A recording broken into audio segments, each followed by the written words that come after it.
بسم الله الرحمن الرحيم. الحمد لله رب العالمين حمد الشاكرين.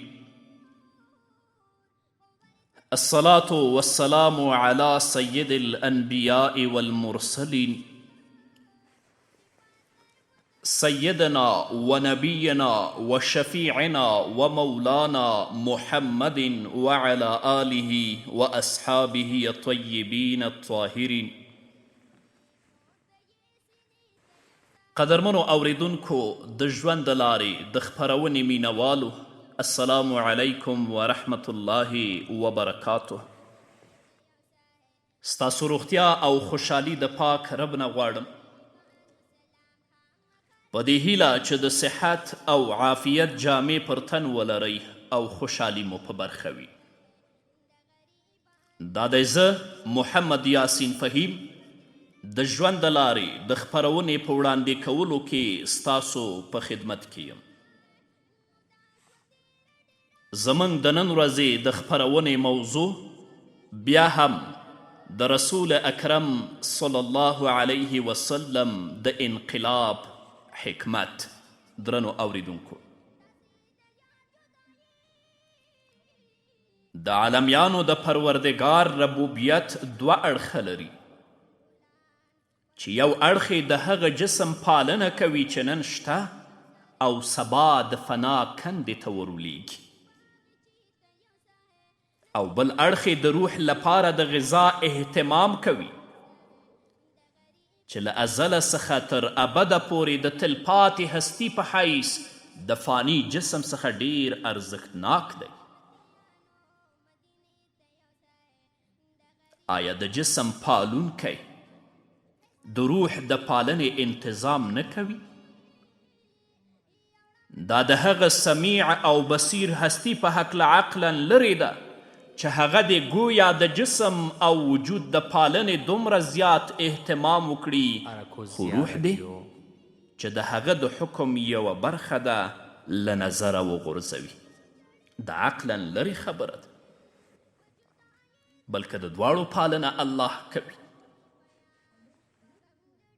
بې له شکه چې دا د الله رب العزت حق دی چې انسان دې د هغه بندگی وکړي، ځکه چې الله رب العزت انسانان د بندگی لپاره پیدا کړي او بیا یې د هغوی د پالنې لپاره انتظام کړی.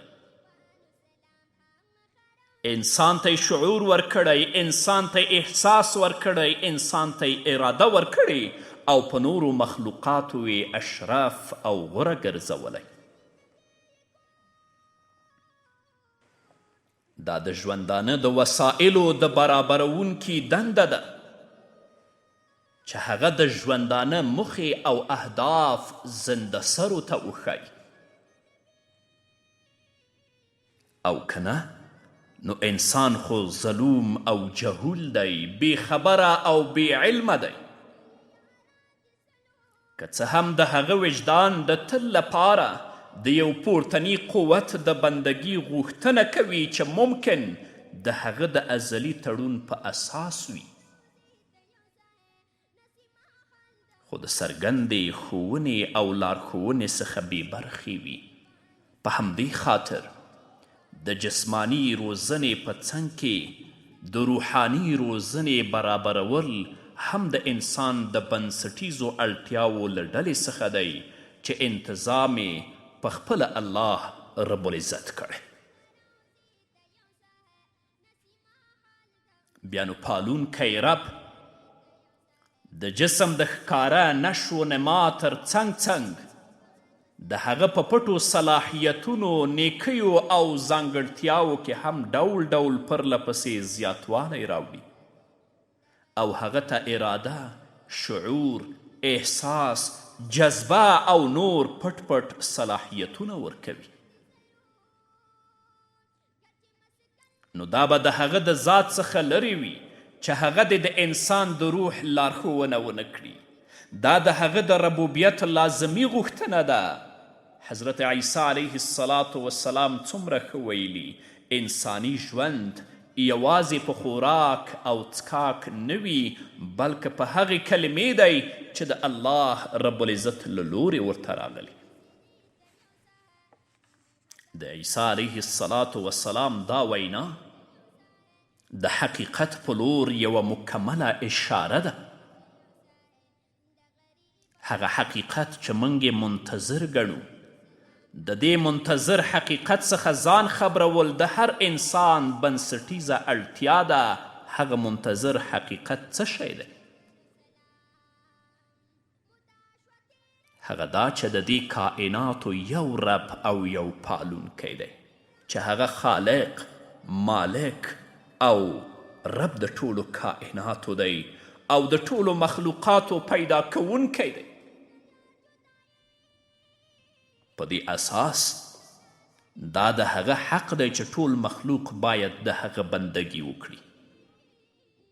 خو دا چې د بندگی کولو لارې چارې د چا څخه یادې کړي، د دې انتظام هم د جسمانی غذا تهیه کوونکي مالک د روحانی غذا په خاطر انبیاو کرامو د لړۍ په شکل کې کړی دی،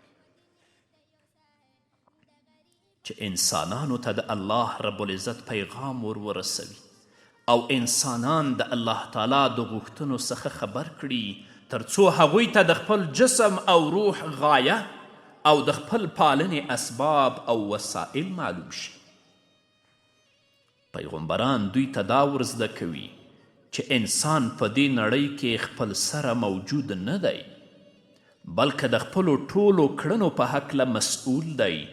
یوه ورځ به حساب وي او دی به د خپل دنیاوي ژوند د ټولو کړنو په هکله خپل حساب ورکوي. د پیغمبرانو علیهم السلام دا لړۍ په انسانی تاریخ کې د روحانی مالک د ربوبیت یو بل ښکارندوی دی.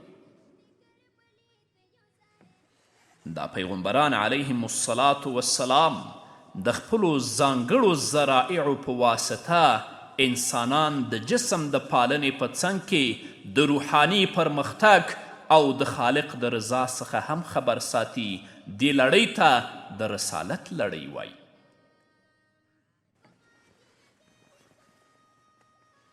رسالت د الله او بنده ترمنځ ډیره معتبره واسطه ده. که څه هم بنده د الله تعالی د ذات څخه په تحت شعور کې خبر دی، خو د خپلو پنځه ګونو حواسو په اساس لکه د نورو مادي شیانو په څیر د هغه درک نشي کولی. هغه عقلي دلایل، الهي آیات، د فطرت منظر، د قوت او هیبت څرګندونه او د مالک د احساناتو مختلفو اړخونو په احساساتو د دې خبرې څخه خامخا خبریږي چې دلته کوم داسې ستر ذات شته چې هستی یې د دې عالم څخه پورته ده، اما د ده وجود سره ډیر نږدې، خو عقل ورته د رسیدو څخه عاجز دی. خو د هغه حقیقي شعور، د هغه د احکامو او د هغه د خوښۍ څخه د خبرېدو توان او قدرت نه لري. هغه د خپل فهم او ادراک په واسطه په عقلي توګه د الله رب العزت د وجود قائل دی، خو د هغه څخه پوهه نه لري. نو هغه دې ته اړ وي چې داسې څوک پیدا شي چې د هغه حقیقي مالک هغه ته وروپېژني. هر قوم ته د انسانانو د مالک ورپېژندونکو هستیو ته رسولان ویل کیږي. دا پیغمبران د نړۍ د قومونو له اړخه د بلنې او لارښوونې لپاره نه دي ټاکل شوي او نه د خپله ځانه د دې کار د پرمخ وړلو په خاطر راپورته شوي، بلکې دا د الله رب العزت غوره کړي افراد دي چې هر قوم ته په خپل خپل وخت د رښتوني مالک پیغام ورسوي.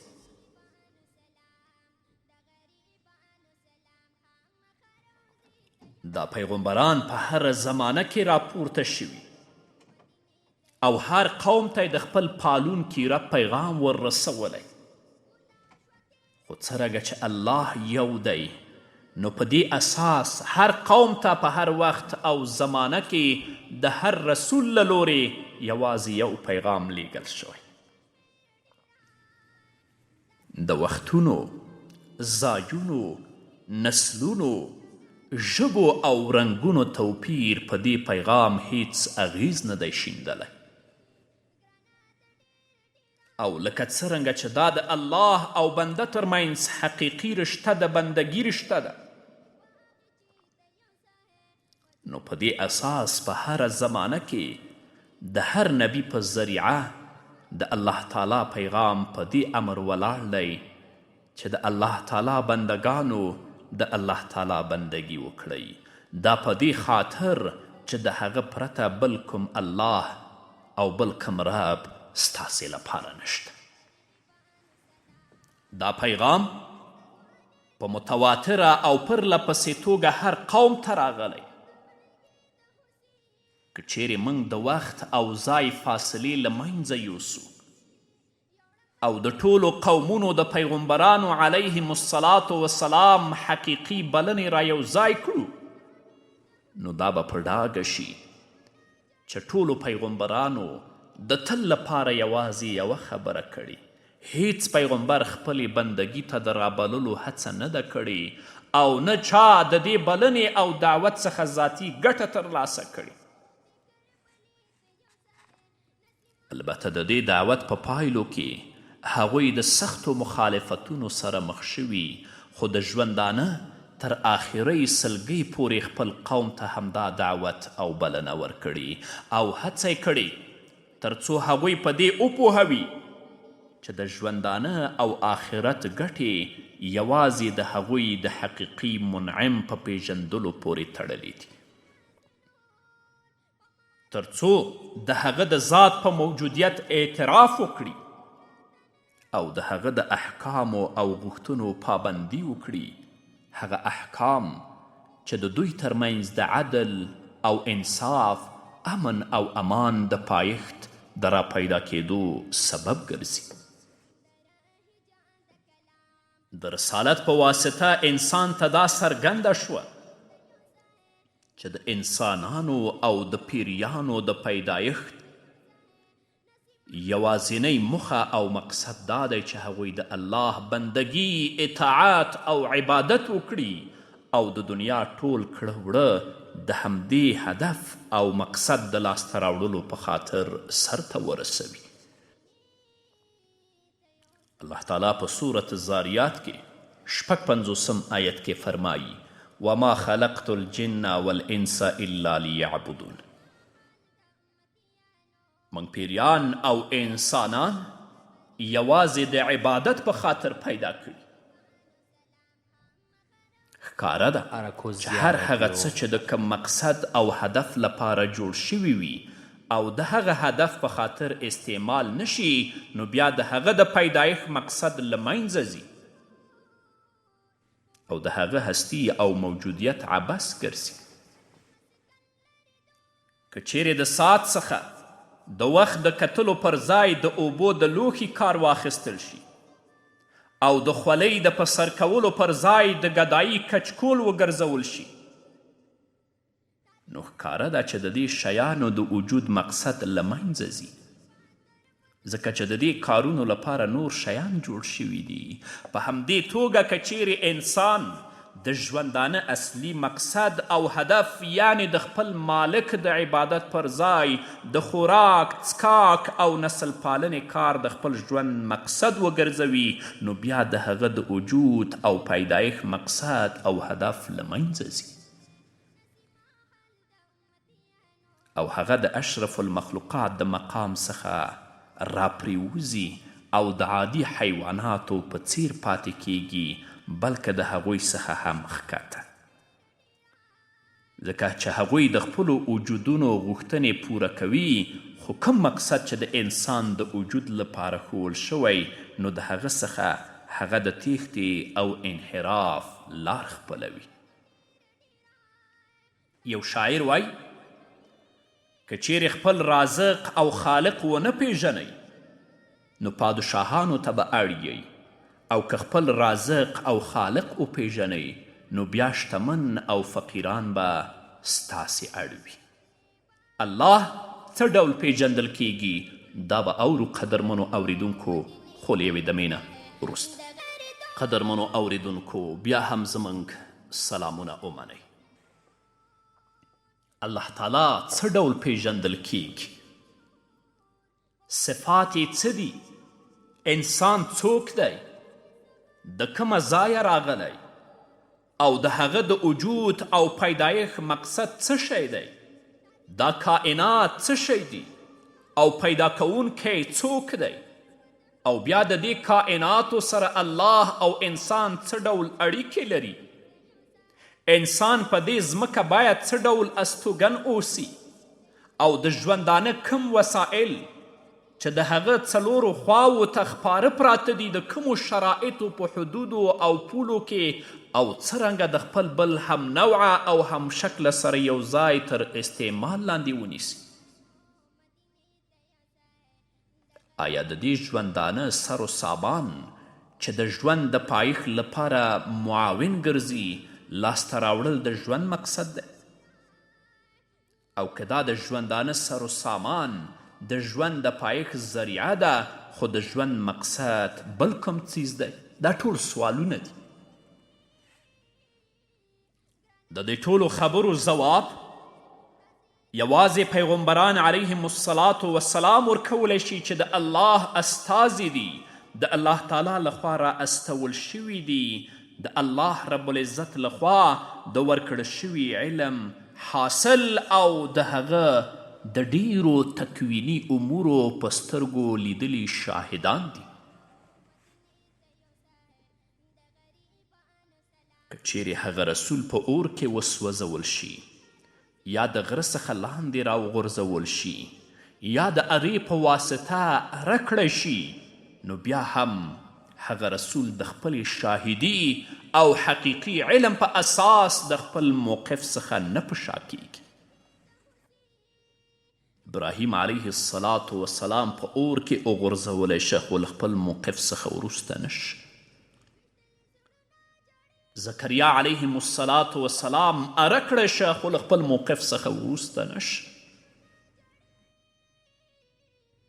په ټول انساني تاریخ کې د انبیاو علیهم الصلاة والسلام له ډلې څخه هیڅ نبی د خپل موقف څخه یوه ذره هم شاته نه دی تللی، ځکه هغه خبره چې هغوی یې کوي نو په هغې د هغه علم د عین الیقین او حق الیقین تر پولو پورې رسیدلی وي او هیڅ یو وګړی د خپل ذاتی مشاهداتو او حقیقي علم څخه د څه فشار په واسطه نه منکریږي. څوک به څرنګه اور ته واوره او تیږې ته مالوچ ووایي. د نړۍ کارخانه ډیره پراخه ده. د میلیونونو شیانو موجودیت د میلیونونو وګړو په منځ کې د دندو، حقوقو او اړیکو تاوه او نغښتې لړۍ منځته راوړي. بېشمېره فکرونه دي، بېشمېره لارې، بېنهایته اندونه، فلسفې او دعوې دي. د دې فرائضو او حقوقو او اړیکو او د هغه د افکارو او نظریاتو او خیالونو د غښتو پیل شوو او تاو راتاو لارو په ځنګلونو کې انسان ورکیږي.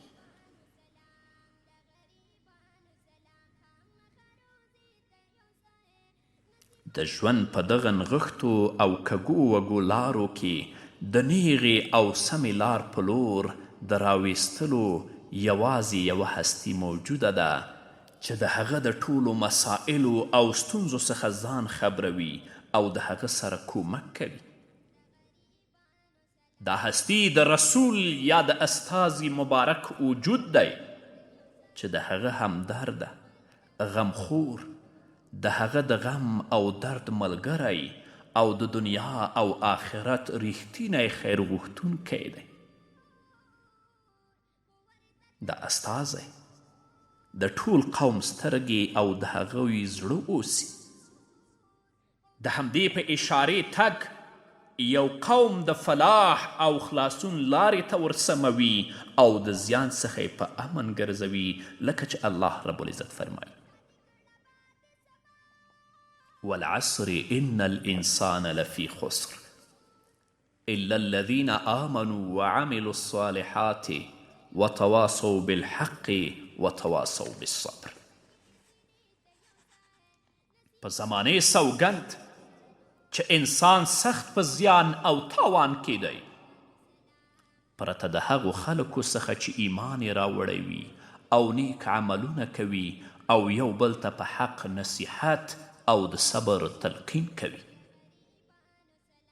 د ټول انسانیت تاریخ په دې شاهد دی چې بې خبره او جاهل انسان په زیان کې دی، مګر دا چې په الله او د هغه په پیغمبرانو باندې ایمان راوړي، د هغوی احکام عملی او د صالح عمل خاوند وګرځي. نورو ته د الله د احکامو د رسولو دنده ادا کړي او کمې ستونزې چې په دې لاره کې ورته را پیدا کیږي هغه په پوره صبر سره وزغمي.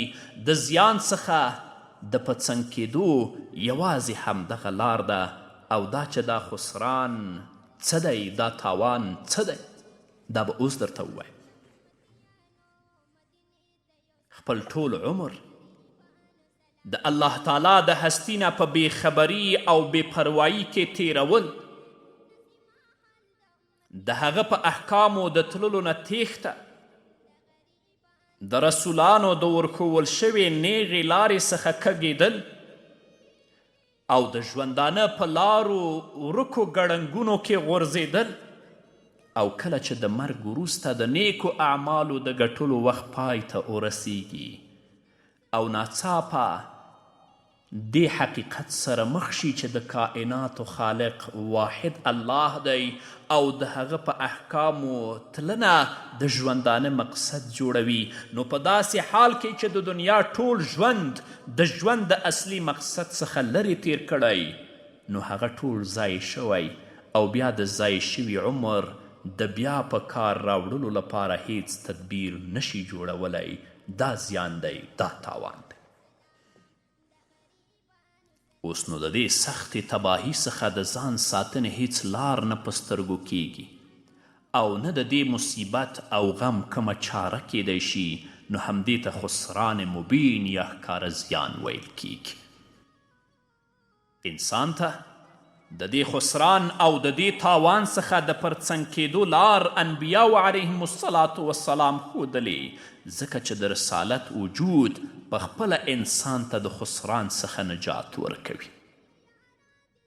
دا د الله تعالی نه بلکې د هغه د بنده اړتیا او ضرورت دی. لکه څرنګه چې د جسم د ژوندي پاتې کېدلو لپاره غذا د بنده مادي اړتیا ده، نو په همدې ترتیب د روح د خلاصون او د نجات لپاره د پیغمبرانو علیهم الصلاة والسلام په لارو تلل او د الله بندگی کول د انساني روحاني اړتیا ده.